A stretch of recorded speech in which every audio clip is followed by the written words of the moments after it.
Sir okay sir, no problem sir. बोलो sir मैं, अरे अभी तो शुरुआत है, ये तो ट्रेलर है, पिक्चर बाकी है। कि चाय से शुरू हुई थी सरकार और गाय पे अटक गई और विकास की मौसी 10 साल में रास्ते में भटक गई। सर इस देश के लोगों का यही है किस्सा कि जिसको जिताया वो राजा की तरह जाएगा और जिन्होंने जिताया वो फकीर की तरह।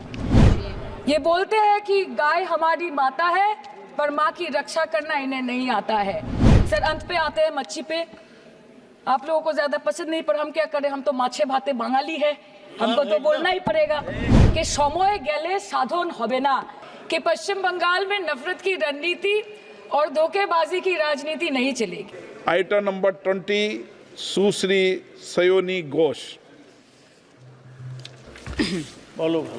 ये पहली बार की माननीय सदस्य चुना आप? जी हाँ, बहुत अच्छी है सर, सुनिए इनका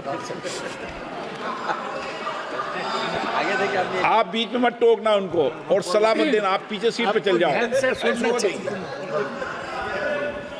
धन्यवाद अध्यक्ष महोदय, आपने मुझे बोलने का मौका दिया। मैं जादवपुर लोकसभा क्षेत्र से पहली बार चुनकर इस सदन में आई हूँ और मैं धन्यवाद देना चाहती हूँ मेरी लीडर ममता बनर्जी और अभिषेक बनर्जी का और जादवपुर लोकसभा क्षेत्र के सारे वोटरों का जिन्होंने मुझे भारी बहुमत से जिताया और इस सदन में भेज के बीजेपी को एक पैगाम दिया कि पश्चिम बंगाल में माननीय सदन में इन नेताओं को धन्यवाद नहीं होता। आप और ये संदेश सर ये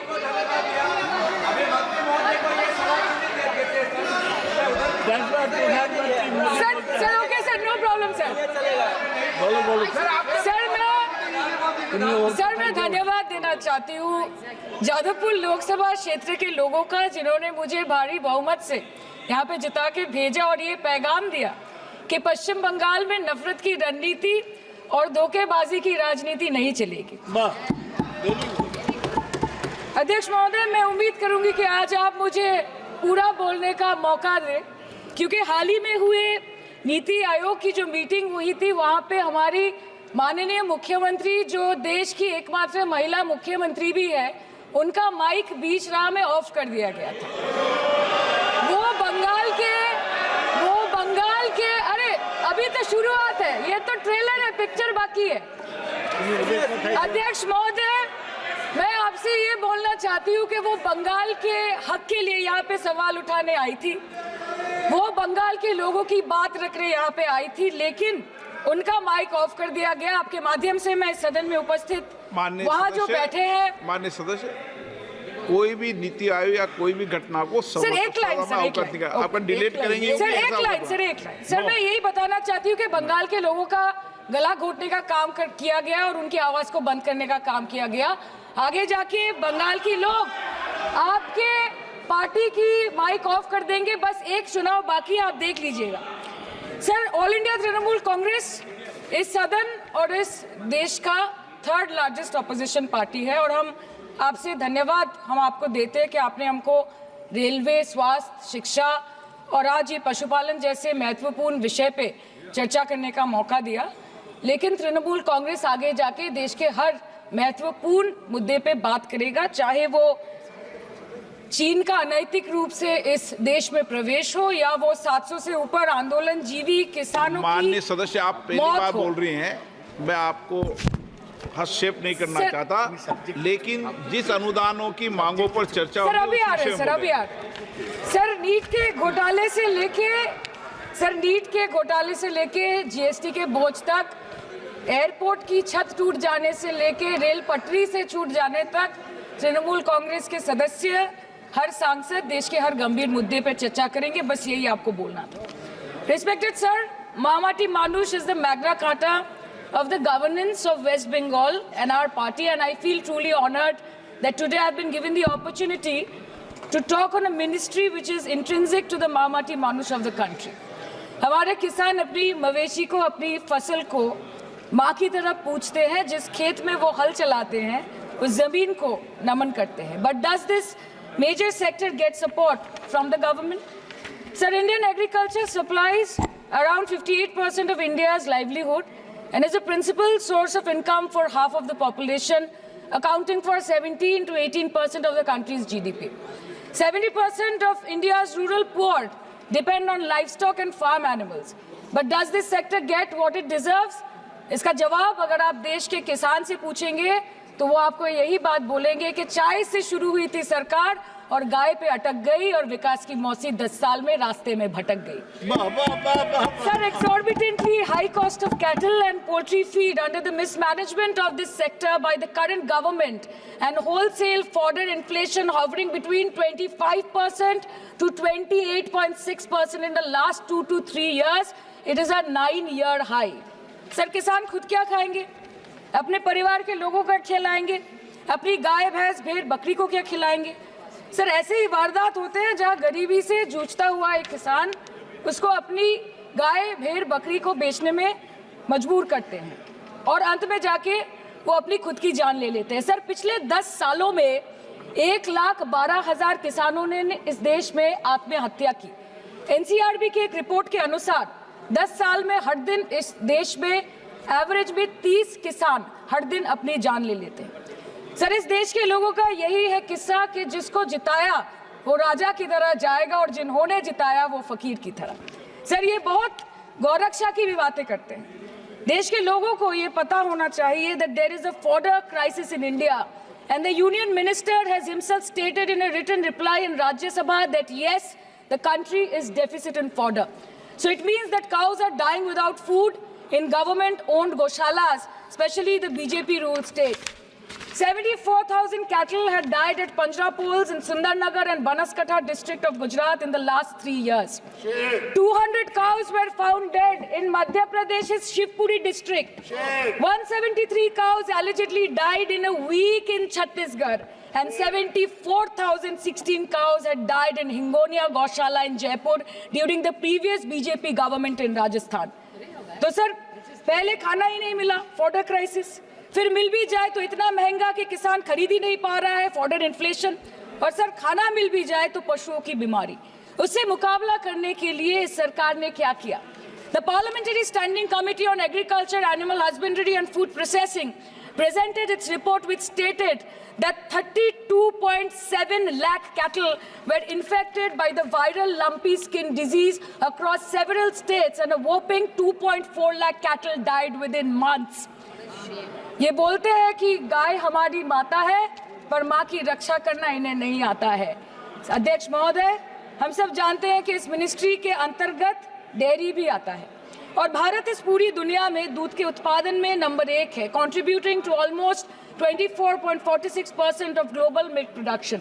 But since the government has not been able to bridge the gap between demand and supply, it has successfully turned the country from being the largest producer of milk to an importer of milk. In the last 10 years, due to the stagnation in milk production, the gains of white revolution has been systematically whitewashed.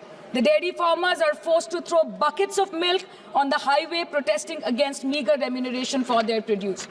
And the price of milk, on the other hand, has increased by a massive 55% in the past 10 years. It was rupees 36 per litre in 2014 and now rupees 56 per litre in 2024.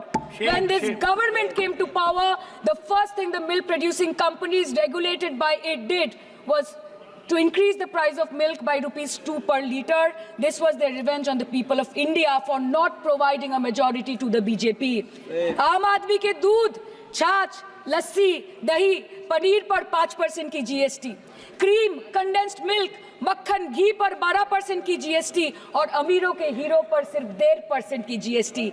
सरकार उनको relief नहीं देती है जो विदेश में जाके milk shake और लाते की चुस्कियां लगाते हैं. ये सरकार उनको रिलीफ नहीं देती जो आम आदमी 2 पैकेट दूध खरीदने से पहले 10 बार सोचता है. सर, बचपन से हम सुनते आए थे कि संडे हो या मंडे रोज खाओ अंडे. India rank 2nd in egg production in the world. और अंडे का फंडा यही है सर कि भारत के बच्चों के किस्मत में महीने में एक अंडा नहीं मिलता. मिड डे मील के चलते हफ्ते में अगर एक आध अंडा मिल भी रहा था तो कहीं धर्म के नाम पे तो कहीं महंगाई के चलते उसे बंद करने की मांग उठ रही है. Sir, more than 50% children under the age of 5 suffer from chronic malnutrition in the country and roughly 17% children are underweight, and yet most BJP ruled states do not serve eggs in midday meal scheme. This is the example of Poshan Kal in India. Sir, अंत पे आते हैं मच्छी पे. आप लोगों को ज्यादा पसंद नहीं, पर हम क्या करें, हम तो माछे भाते बंगाली है, हमको तो बोलना ही पड़ेगा. And not to forget that 2.8 crore fisher folk are employed directly in catching fish in the country, and millions are employed in the value chain of selling fish and aquaculture. India stands third in the world in the terms of fish production, contributing to 8% of global fish production, and ranks second in aquaculture production. The PM talks about blue revolution, but this government has allocated only 0.045% funds out of the total budget for the flagship scheme, Pradhan Mantri Matsya Sampad Yojana. Even after this meager allocation, they did not utilize 39% of the funds, and in 23-24, they did not utilize 24% of the funds allocated. और sir, भले ही सरकार को मणिपुर शब्द से allergy हो, but the fact remains that 1.5 years of lack of governance in the state has led to endangering of the fish species in India's largest freshwater body in Manipur, the Loktak Lake. So the government has to generate employment opportunities, investment in areas such as exports, post-harvest processing, and import substitution. It has to deal with adversities like overfishing, depleting of fish stocks, pollution, disease outbreak, destruction of habitat, and climate change. So my own parliamentary constituency has assembly constituencies like Baruipur, Shonarpur, Bhangor, which are heavily dependent on these sectors for livelihood. Main crops grown are wheat, rice, vegetable, fruit, oilseed, pulses, cotton and jute, and animal husbandry is practiced mostly by women in the self-help groups in the South Chobbish Pargona. They rear a wide range of domestic animals, including cattle, poultry, goat, particularly the black Bengal goat and the Pekin duck. And I take extreme pride in saying that in the last 5 years of the TMC government, the CM Mamata Banerjee has allocated a massive amount of 76,680 crore to agriculture and its allied sectors for their development.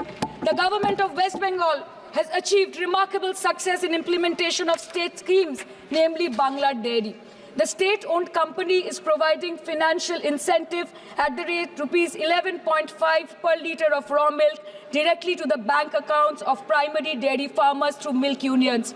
Bangla Dairy procured 3.55 crore kg milk in 2023, for which rupees 109 crore was paid to dairy farmers through direct benefit transfer. 47,900 fresh Kisan cards have been issued in the last 3 years for animal husbandry. Up to 30th November 2023, rupees 393 crore was sanctioned to marginal animal rearers in the rural areas. Bangla Shosho Bima scheme, a fully state-funded scheme for crop insurance. Total 1.28 crore farmers were enrolled under the scheme during 23-24. 70 lakh farmers got claim settlement worth rupees 247 crore. 76,049 farmers are getting pension amounting to rupees 1,000 per month under Joy Bangla scheme.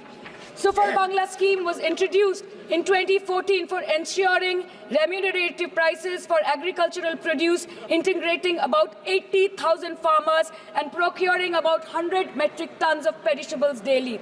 The annual turnover of this project is now rupees 106 crore. 77 new stores have been opened in financial year 23-24. 186 Krisak Bazars sub-market yards are running successfully, providing excellent marketing infrastructure for aggregation and ease of marketing. And to be mentioned that West Bengal is one of the largest cold storage capacities in the country at more than 87 lakh metric ton with 620 cold storages. New investment of rupees 239 crore is upcoming in this sector this year with an employment opportunity for nearly 20,000 people. अरे उधर वाले बता इसमें बुरा क्या है, हवा के चार झोंके अगर इधर से भी गुजर जाए तो. Now coming to the demands of pending funds from the government of India to West Bengal on animal husbandry and welfare. 50% of the central share, rupees 12.72 crore for financial year 23-24, being the recurring expenditure for mobile veterinary units, is pending with the government of India. Government of West Bengal requested for sanctioning an additional 126 MVUs for 24-25. However, it was regretted, citing want of funds. The proposed central share of 49.93 crore for financial year 24-25 for assistance to states for control of animal disease has not yet been released by the Government of India. Despite repeated persuasion, Department of Animal Husbandry and Dairying has not released the central share of rupees 10 crore for financial year 24-25 for various ongoing national livestock mission schemes, including the project for the establishment of Buck Semen Station in Horinghata. ये तो बस इसी ministry से बकाया है बंगाल का। अभी दूसरी मिनिस्ट्री प्रक्रिया तो पता नहीं कहाँ पे जाके ये खत्म होने वाला है। मैडम, मैं बस ये कहना चाहती हूँ कि इस बीजेपी सरकार ने पिछले 10 सालों में इस देश के लिए क्या किया, उससे बड़ी तालिका बनेगी कि 10 साल में क्या क्या कर सकते थे पर किया नहीं। 2014 में जो किसान मोदी है तो मुमकिन है सोच के और अच्छे दिन के ख्वाब देख के बीजेपी को वोट दे रहा था, आज 10 साल बाद वो बोलता है कि मोदी है तो नामुमकिन है। शायद अभी वो किसान है भी नहीं। तो इसीलिए मैं बोलना चाहती हूँ कि समय बड़ा महत्वपूर्ण होता है अध्यक्ष महोदय, और बड़ा बलवान। बंगाली में हम एक बात बोलते हैं कि समय गेले साधन होबे ना। इसका मतलब यही है कि अगर समय चला गया तो साधना नहीं होगी, अगर भक्त रूठ गए तो आराधना नहीं होगी। और 3 से 303 से 240 के आंकड़े बोलते हैं कि इस बार जो आप चले गए तो दोबारा लौटने की संभावना नहीं होगी। तो यही बोल के मैं अपनी बात खत्म करती हूँ। Thank you so much. Panorama group, जो सोचता है वो करता है। आपके अपने सपनों का आशियाना। ये लो, मुंह मीठा करो। आज मैंने अपना जॉब छोड़ दिया, अब हम पूर्णिया वापस जाएंगे। जॉब छोड़ दिया है? मतलब ये घर कैसे चलेगा? हम करेंगे क्या? और माँ बाबूजी क्या बोलेंगे? इसलिए मैं एक और मिठाई का डब्बा लाया। अपने बिजनेस के लिए लोन अप्रूव हो गया। अरे लोन अप्रूव हो गया वो तो ठीक है, लेकिन पूर्णिया में हम रहेंगे कहाँ? अपना घर भी तो नहीं है वहाँ। इसलिए तो एक और मिठाई का डब्बा अलग से लाया हूँ। हमने पूर्णिया में घर ले लिया है, पूर्णिया के ई होम्स पैनोरमा में। पूर्णिया में पैनोरमा ग्रुप लेकर आए हैं ई होम्स पैनोरमा। बड़ा घर, आलीशान जिंदगी और अत्याधुनिक सुविधाओं के संग। अरे अब क्यों मुंह मीठा करवा रही हो? क्योंकि हम घर वापसी जो कर रहे हैं। घर वापसी की खुशी पूर्णिया में ई होम्स पैनोरमा के संग। ई homes panorama, luxurious lifestyle redefined.